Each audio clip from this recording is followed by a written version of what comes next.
The National Prosecuting Authority and Investigating Directorate Against Corruption, that's IDAC, says it is not commenting on the matter involving the raid of the Gupta properties in India.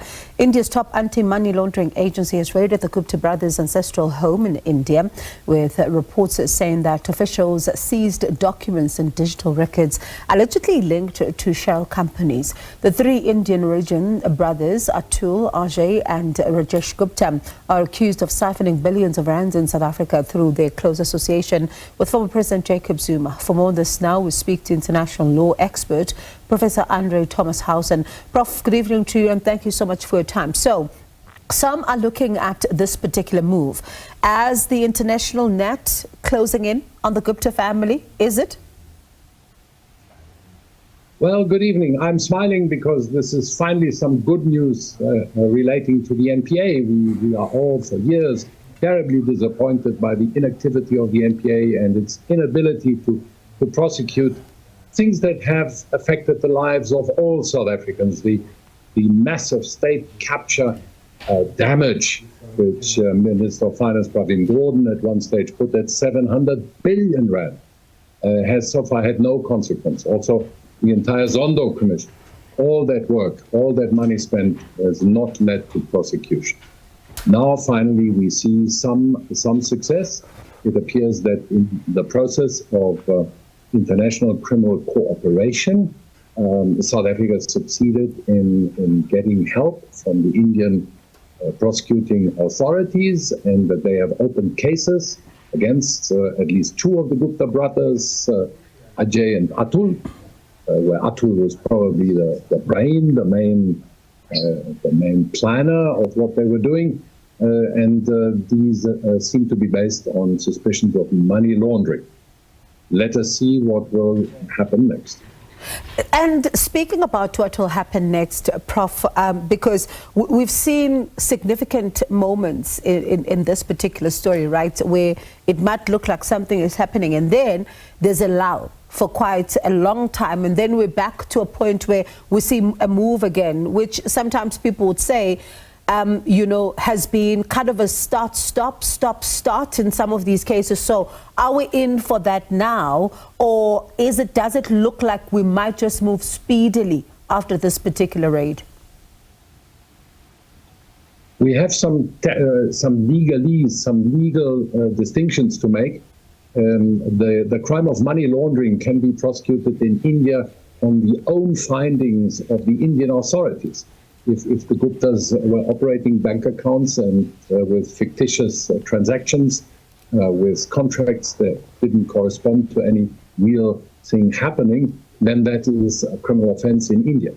So they do not have to rely on the probably not so complete and not so convincing investigations by our own law enforcement authorities, because the attempts to extradite them from the Emirates, from UAE, failed because the investigations here in South Africa had not produced actual proof of any wrongdoing of any of the Guptas themselves. They relied on what is known in criminal law as common purpose. So they found things that are criminally relevant, committed by other people in certain companies. And they said because the Guptas approved this and because they were maybe the authors of such wrongdoing by common purpose, they became guilty together with the people that were directly committing acts of embezzlement and fraud and misrepresentation and many others. And that failed in the Emirates because the Emirates do not know the common purpose doctrine. It is quite a special South African doctrine.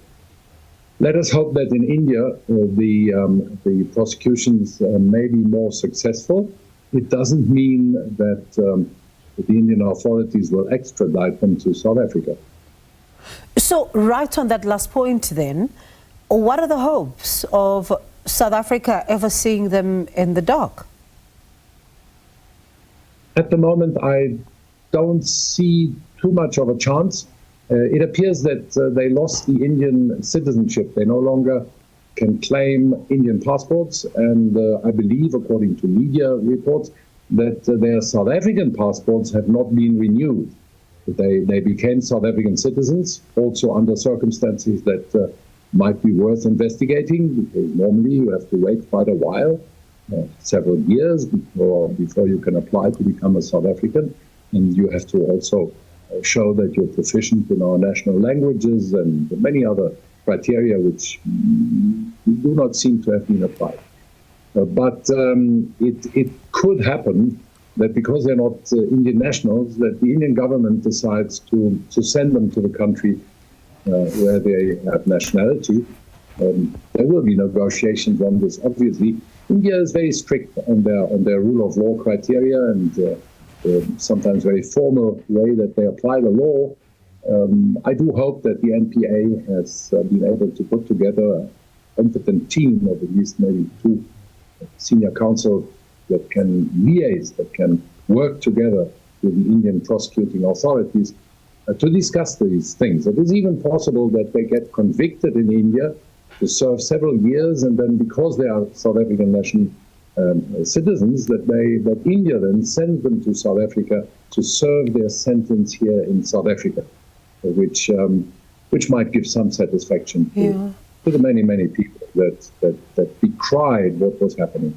So quickly, before I let you go, what does it mean then? What would that mean if they never come back to South Africa? What would it mean for the state capture cases that a lot of people are still waiting to see, them actually being prosecuted successfully in droves, not only in 1 or 2 of the cases like we've seen? I guess it touches on a general issue that for years in South Africa, we've become a country without consequence. People do anything. They steal the chlorine for the disinfecting of public pools. They steal anything, and there's never a consequence. Hardly anybody ever goes to jail, and that has to change. The Guptas got away literally with murder.